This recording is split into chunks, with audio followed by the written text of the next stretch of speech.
Você já aprendeu muita coisa sobre corte. Corte total, corte parcial, corte composto, meio corte.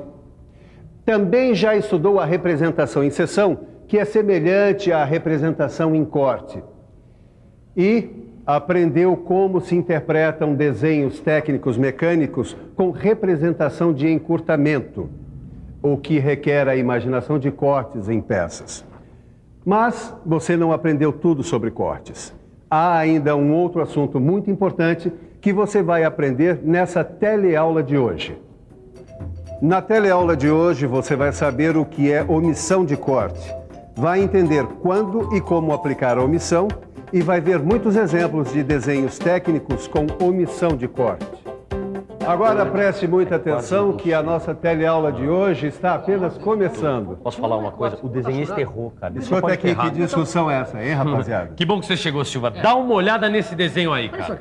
Sim, o que é que tem esse desenho? Ué, você não me falou que é um grande observador? Dá uma olhada. Sim, já estou olhando. O que é que ele tem de errado? Olha aqui, Silva, presta atenção.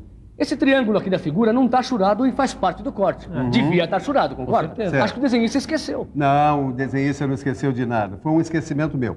Aliás, foi uma omissão minha. Peraí, omissão? Você?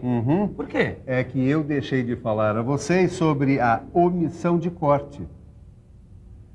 Omissão de corte?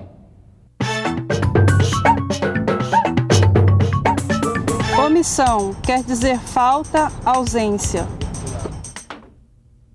Isso quer dizer que nas representações com omissão de corte, as achuras são parcialmente omitidas. Como é isso? É justamente o que nós vamos explicar. Angela, não é melhor começar do começo? Ah, é verdade. Do começo, bem do comecinho, assim fica tudo bem claro. Agora, você sabe qual é o meu lema, né, Miguel? Sei. Mostrar em vez de contar. Então, dá só uma olhada aqui. Observe bem esse desenho. O que você nota? O desenho está totalmente achurado, não é? E o que isso quer dizer? É que o corte atingiu totalmente as partes maciças da peça. Agora me diz uma coisa. Veja bem esses dois modelos aqui, viu? Prestou bastante atenção nos dois? Então responda. Qual dessas duas peças corresponde à vista em corte anterior, a primeira que apareceu na tela? É difícil, não é? Fica complicado dizer à primeira vista qual das peças atingidas pelo corte está representada na vista achurada, pois as áreas atingidas pelo corte são semelhantes. É aí que entra o nosso assunto de hoje, omissão de corte. Para você entender muito bem por que certos elementos devem ser representados com omissão de corte. Repare nessas duas escoras aqui. Uma delas é totalmente sólida, maciça, enquanto a outra tem uma estrutura mais leve, tem essa nervura, quer dizer, menos quantidade de partes maciças. Agora vamos fazer um corte no sentido longitudinal, nas duas peças. Vamos ver o que acontece. Veja bem, quando a gente faz um corte no sentido longitudinal, olha só, as áreas atingidas pelo corte são semelhantes, não? Então, para diferenciar as vistas ortográficas das duas peças, é que a gente tem que usar a omissão de corte, para deixar bem claro qual peça que tem a estrutura mais leve, que tem essa nervura. A gente precisa representar essa peça com omissão de corte. Embora a nervura seja uma parte maciça, ela é representada no desenho técnico sem achuras. Olha como fica o desenho. Na vista frontal em corte, as achuras foram omitidas, onde seria representada a nervura. Percebeu quando se utiliza a omissão de corte? Olha só, na vista frontal dessa escora maciça, não se utilizou a omissão de corte. Aqui está a vista ortográfica completamente achurada. Mas, para representar a escora com a nervura, foi utilizada a omissão de corte. Olha só. Representando a nervura com omissão de corte, não se fica com a impressão de que a peça com nervura é tão maciça quanto a outra. Bom, afinal de contas, não é tão difícil assim entender quando a gente precisa da omissão de corte, né? Eu também entendi que a omissão de corte serve para diferenciar uma peça maciça de uma outra que tenha, por exemplo, uma nervura. Mas será que toda peça com nervura é representada pela omissão de corte?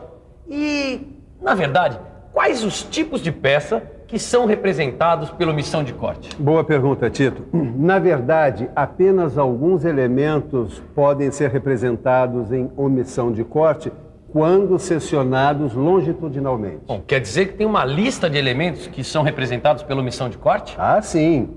Como sempre, esses elementos são indicados pela ABNT. Espera aí que eu vou mostrar aqui para vocês alguns desses elementos. Como vocês já sabem, as nervuras são elementos que devem ser representados com omissão de corte. Também as orelhas são elementos que devem ser representados desse modo.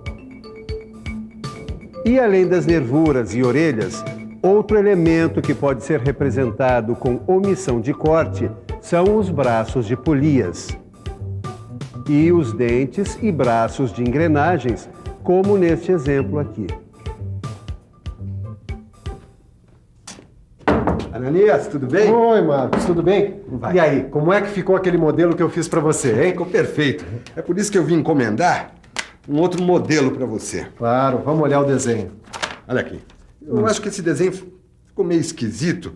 Olha, você não acha que faltou achurar essa parte triangular aqui, ó? Não. É que está representado com omissão de corte. Sabe, quando uma peça apresenta uma nervura como essa aqui, ela é representada dessa maneira mesmo.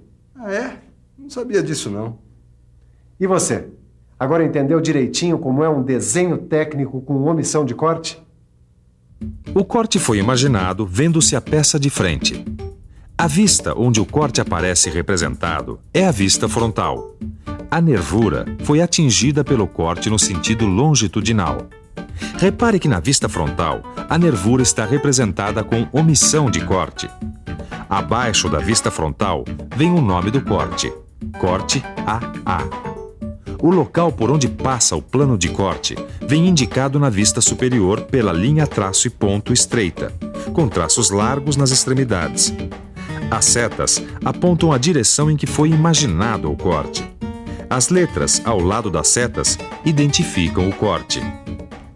A vista lateral aparece representada normalmente, da maneira como é vista pelo observador. Mas lembre-se de uma coisa: a nervura só é representada com omissão de corte quando é atingida pelo corte longitudinalmente. Agora, Ângela, não seria interessante dar outros exemplos de cortes longitudinais? Ah, boa ideia. Eu tenho aqui no computador um ótimo exemplo. Dá só uma olhada. Observe esta peça em perspectiva. Repare bem nas nervuras. Vamos imaginar que a peça foi atingida por um plano de corte longitudinal vertical para poder analisar as nervuras. Olha só, numa representação normal de corte, toda a área maciça atingida pelo corte deveria ser achurada, como mostra esse desenho, você está vendo? Só que esta representação dá uma ideia falsa da estrutura da peça, você não acha? Então é necessário imaginar a omissão de corte na nervura longitudinal. Você não acha que assim a gente tem uma ideia mais clara da estrutura? E olha agora as vistas ortográficas. A vista representada em corte é a vista frontal. E nela, a nervura atingida longitudinalmente pelo corte é representada com omissão de corte. A nervura transversal é representada achurada. E agora imagine a mesma peça cortada ao meio por um plano de corte transversal. Nesse caso, a vista atingida pelo corte é a lateral. A nervura longitudinal deve ser representada achurada, porque foi atingida transversalmente pelo corte. E a nervura transversal deve ser representada com omissão de corte. Repare nas vistas ortográficas da peça cortada pelo plano transversal. Olha a vista lateral representada com omissão de corte. E por fim, imagine outra possibilidade. A mesma peça cortada por um plano de corte longitudinal ou horizontal. Tanto a nervura longitudinal como a nervura transversal foram atingidas pelo corte no sentido transversal. Nesse caso, não há necessidade de representar as nervuras com omissão de corte. No desenho técnico, as duas nervuras devem ser achuradas, como nesta vista superior. Bom, essa história de omissões de corte em nervuras Tudo bem, eu já entendi. Agora, e nos outros elementos? Por acaso você tem alguma coisa para mostrar pra gente aí, Silva? Ah, tenho sim. Beleza, hein? Mas eu sabia. Aqui. Deem uma olhada nessas polias. Agora, reparem bem que as estruturas das polias são diferentes. Essa aqui possui braços. Tudo bem. Agora, essas aqui são as duas polias seccionadas. Numa representação normal, as duas polias ficariam semelhantes. Querem ver? Olha aqui. Nossa. E parece a mesma peça, sem tirar nem pôr. Por isso, os braços da polia são representados com omissão de corte no desenho técnico. Olha aqui. Poxa, é o mesmo processo das nervuras. Agora dá para ter uma noção mais real da estrutura da peça. Exato. Essa é a função da omissão de corte. Dar uma ideia mais real, a mais aproximada possível da estrutura da peça e tornar o desenho técnico mais preciso. E isso serve também para outros elementos como dentes e braços das engrenagens e as orelhas. Hoje eu aprendi bastante coisa. Bom, por isso mesmo, eu acho que tá na hora de uma revisãozinha. Você não acha? E atenção, se liga aí que é hora da revisão. Na teleaula de hoje, você aprendeu o que é omissão de corte e como ela possibilita dar uma ideia mais precisa de peças que possuem elementos como nervuras, orelhas, braços e dentes. Viu também que no desenho técnico as achuras são omitidas quando aqueles elementos são atingidos longitudinalmente pelo corte, embora correspondam a uma parte maciça da peça. Aprendeu que apenas alguns elementos devem ser representados com omissão de corte, como as nervuras, orelhas, braços de polias e dentes e braços de engrenagens. Agora você já sabe como ler e interpretar desenho técnico mecânico com omissão de corte. Mas para que esse conhecimento se transforme em prática, é necessário treinar bastante. Como? Resolvendo os exercícios que acompanham o seu livro. Bons estudos e até a próxima!